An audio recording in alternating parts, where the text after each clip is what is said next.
वो लड़की जो झुकती नहीं। 1828 से 1842 काशी शहर, जिसे अब वाराणसी कहा जाता है, पुजारियों के मंत्रोच्चार, मंदिर की घंटियों की आवाज और पवित्र गंगा की कलकल करती धारा से भरा हुआ था। यहीं घाट के पास एक साधारण ब्राह्मण घर में अग्नि के नक्षत्र में एक बच्चे का जन्म हुआ। दाई ने आश्चर्य से अपनी आंखें चौड़ी करते हुए कहा कि उसने कभी किसी नवजात शिशु को अपनी आंखों में इतनी गहराई से देखते हुए नहीं देखा था।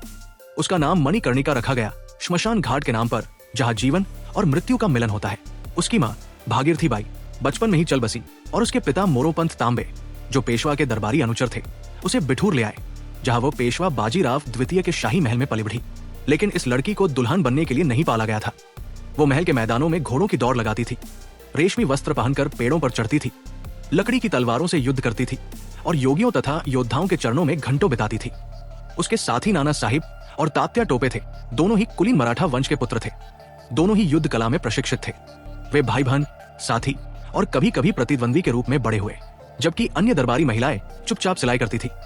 मणिकर्णिका भगवत गीता का अध्ययन करती थी, राजनीति पर बहस करती थी और घुड़सवारी तीरंदाजी का अभ्यास करती थी।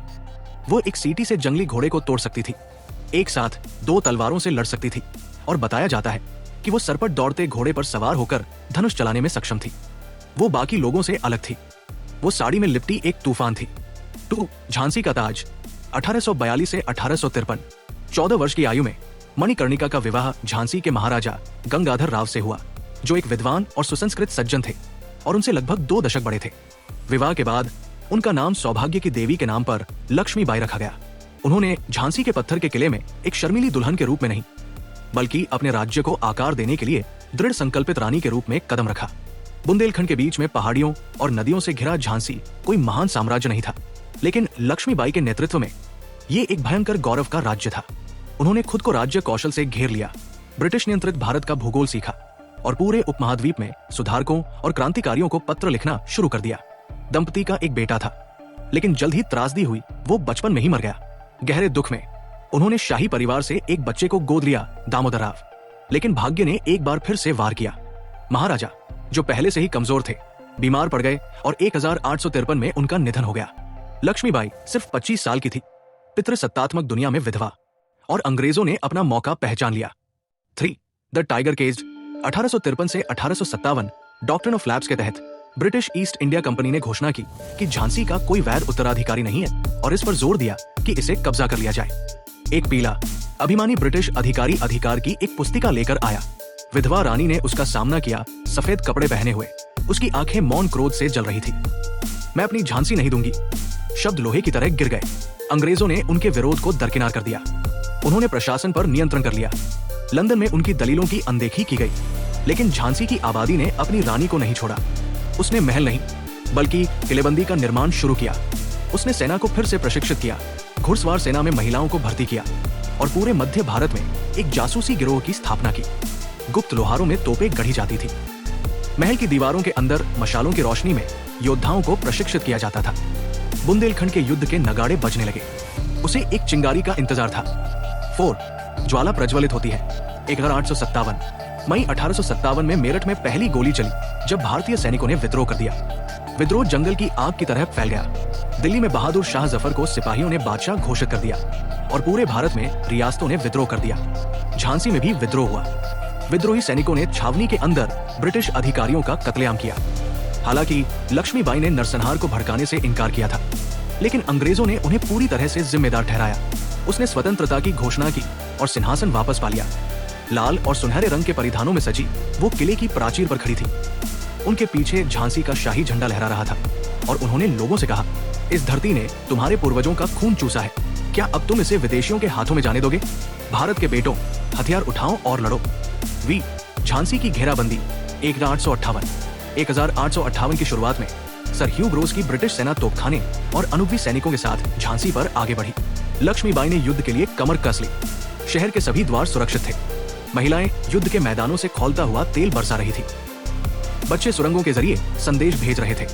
रानी प्रतिदिन बादल नामक घोड़े पर सवार होकर परकोटे के साथ साथ सैनिकों को आशीर्वाद देती थी और अपने सेनापतियों के साथ योजना बनाती थी। घेराबंदी शुरू हुई। 2 सप्ताह तक तोपों की गोलाबारी ने शहर की सुरक्षा को तोड़ दिया, लेकिन झांसी नहीं गिरी।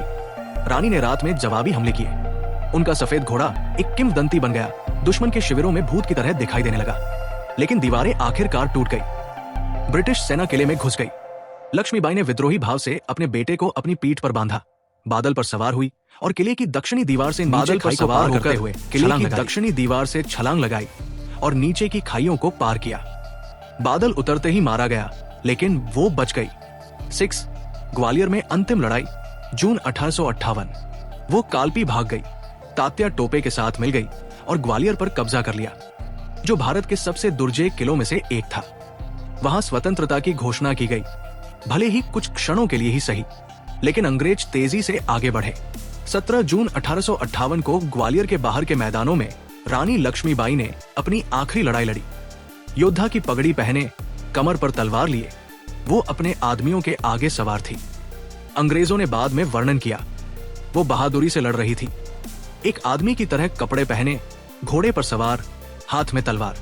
उसे घोड़े से नीचे एक गोली मार दी गई। घायल, खून से लथपथ, वो एक नीम के पेड़ के नीचे रेंगती हुई गई और एक साधु को बुलाया जो आसपास ही था। मेरे शरीर को जला दो, उसने उससे कहा, कोई अंग्रेज मुझे छूने न पाए। उसने ऐसा ही किया। उस रात जब उसकी चिता की लपटें शाम के आसमान में उठीं, ग्वालियर के मैदानों में तूफान आया। उपसंहार, किंवदंती जीवित है। रानी लक्ष्मीबाई का 29 साल की उम्र में निधन हो गया। एक रानी, एक योद्धा और एक शहीद। ब्रिटिश जनरलों ने उन्हें भारतीय नेताओं में सबसे बहादुर और सर्वश्रेष्ठ कहा। भारतीय कवियों ने उन्हें अमर बना दिया। बुंदेले हरबोलों के मुंह हमने सुनी कहानी थी। खूब लड़ी मर्दानी, वो तो झांसी वाली रानी थी।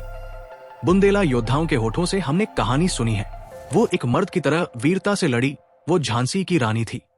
Please like, share and subscribe for more videos.